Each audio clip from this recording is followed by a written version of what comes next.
నమస్తే. దేశవ్యాప్తంగా ఉద్యమంగా మారిపోయింది నీట్ పేపర్ లీక్ అంశం. ఇప్పుడు దేశాన్ని కుదిపేస్తా ఉంది. వివిధ రాష్ట్రాలకు కూడా పాకింది. జంతర్ మంతర్లో లాఠీ చార్జ్ జరగడం విద్యార్థులపై, నిరుద్యోగులపై, యువతపై మనం చూస్తూనే ఉన్నాం. ఇక్కడ ఇందిరా పార్క్ లో, ధర్నా చౌక్ లో ఈ రోజు తెలంగాణ ఉమెన్స్ అండ్ ట్రాన్స్జెండర్స్ కలిసి ఒక ప్రొటెస్ట్ నిర్వహిస్తా ఉన్నారు. చాలా డిమాండ్లే ఉన్నాయి. ధర్మేంద్ర ప్రధాన్ రాజీనామాతో పాటు చాలా డిమాండ్లే ఉన్నాయి. సార్, వాళ్ళతోటి మాట్లాడిద్దాం. ఈరోజు తెలంగాణ ఉమెన్స్ అండ్ ట్రాన్స్జెండర్స్ కలిసి ప్రొటెస్ట్ చేస్తాం. ఎందుకు ట్రాన్స్జెండర్స్ ప్లస్ ఉమెన్స్ కలిసి చేయడానికి ప్రధాన కారణం ఏంటి? ఇప్పుడు స్టూడెంట్స్ లా మొగోళ్ళు ఒక్కళ్ళే ఉండరు కదా. స్టూడెంట్స్ ఉండేది ఉమెన్ ఉంటారు, ట్రాన్స్జెండర్స్ ఉంటారు. మా సపోర్ట్ కి దిగేది ఎవరు? వాళ్ళు దిగుతూ ఇంకా మాకు మంచిదే కదా. వాళ్ళు దిగాలి, అందరు దిగాలి. ఇంట్లో కూర్చొని సోషల్ మీడియాలో పోస్ట్ చేసేటోళ్ళే కాదు, ఆడోళ్ళు వచ్చి రోడ్ల మీద కూడా కొట్లాడతాం. మా భూముల గురించి కొట్లాడడం, మా చదువుల గురించి కొట్లాడడం వచ్చు. వాళ్ళ మద్దతు కూడా కూడగట్టిన వాళ్ళ మద్దతు మేము కూడగట్టడం కాదు, వాళ్ళే మా మద్దతుకు వచ్చారు. అందరం ఒకటే. ఇక్కడ ట్రాన్స్జెండర్, ఉమెన్, మెన్ అనే జెండర్ భేదభావం లేదు. ఎవరికి ఏ పొలిటికల్ అజెండా లేదు.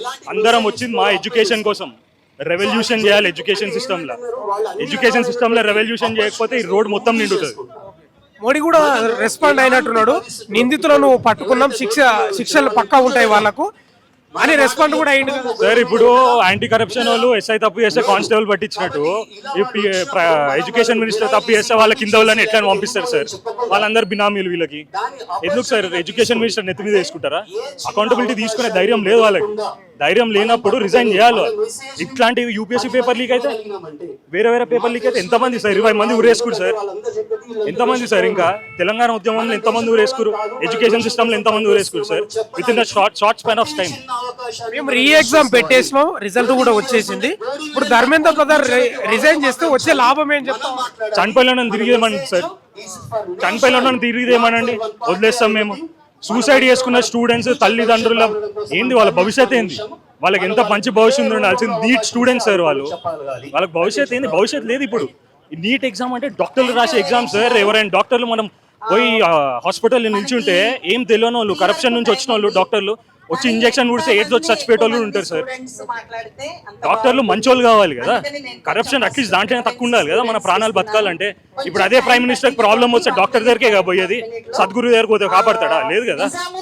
జంతర్ మంతర్లో చేస్తున్నటువంటి స్టూడెంట్స్ ను ఆ చర్చలకు రమ్మని చెప్తే మీరేనంటే మేము రామని చెప్పినట్లు కూడా మేమెందుకు పోవాలి సార్? మా రైట్స్ కోసం వాళ్ళే రావాలి. మేము మా ఓట్ల కోసం రోడ్ల మీద దిగిన వాళ్ళు వాళ్ళ అవసరానికి మేము పోవాలా?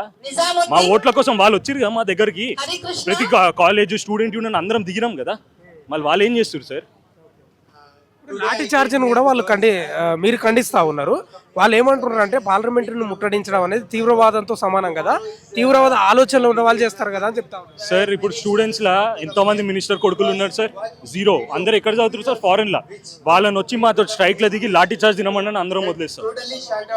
అంతేగాని మేము సార్ చిన్న కుటుంబాల నుంచి వచ్చిన వాళ్ళు, పెద్ద కుటుంబాల నుంచి వచ్చిన వాళ్ళు ఉన్నారు సార్. కానీ మినిస్టర్ల కొడుకులు ఏడా చదువుతారు సార్? గవర్నమెంట్లో ఉన్న కొడుకులు ఏడా చదువుతారు? బయట. వాళ్ళని రమ్మనండి, వాళ్ళ మీద లాఠీ చార్జ్ చేయమండి. వాళ్ళు లేదనే కదా వీళ్ళు లాఠీ చార్జ్ చేసింది మా మీద.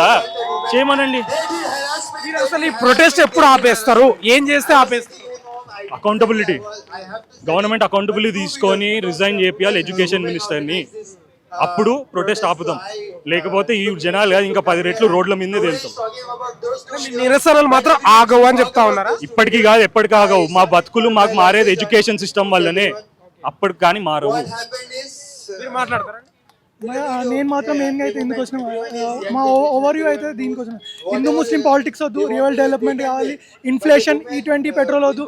Petrol rate 120 రూపీసా? మరీ టూ మచ్. 60 కానీ ఇన్ఫ్లేషన్ పెరుగుతుంది, నేను కూడా ఒప్పుకుంటా. కానీ ఇంత పెరగడం ఏదైతే మంచిది లేదు. పోలీస్ బ్రూటాలిటీ ఏదైతే అయిందో అది కరెక్ట్ కాలేదు అనిపిస్తుంది. అందుకే వచ్చినాం, అందుకే ప్రొటెస్ట్ చేస్తున్నాం. మీపై కొన్ని ఆరోపణలు కూడా వస్తున్నాయి, దేశద్రోహులు, పేడ్ ఆర్టిస్టులు వీళ్ళని. అంటే ఏమో అనేటోళ్ళు అంటూనే ఉంటారు, కానీ రియల్ పాయింట్స్ మాట్లాడితే రియల్ పాయింట్స్ మాట్లాడాలని అంటున్నాను నేనైతే. తెలంగాణ గురించి కొట్లాడితే ఉద్యమకారులు, స్టూడెంట్స్ రోడ్ల మీద దిగితే యాంటీ నేషనల్ టెర్రరిస్టులు. ఎవరు సార్ చెప్పింది? కండువలు వేసుకుంటే ఉద్యమకారులు, చదువుకునేటోళ్ళు రోడ్ల మీద తిరుగుతే టెర్రరిస్టులు. దేశాన్ని విచ్ఛిన్నం చేసే కుట్ర జరుగుతుందంట. ఏది సార్? మేము పాకిస్తాన్కి వెళ్తా పోతామంటారా? ఆఫ్ఘనిస్తాన్కి పోతామంటారా? మాది భారతదేశం. చచ్చిపోయినా ఇదే భూమిలో చస్తాం మేము, స్టూడెంట్స్గా అయినా పెద్దగా అయినాక. అంతేగాని వేరే దేశం సపోర్ట్ చేయాల్సిన అవసరం మాకు లేదు. మేము పుట్టింది ఇదే భూమిలో, సచ్చేది ఇదే భూమిలో. మేము ప్రౌడ్ ఇండియన్స్. జై హింద్.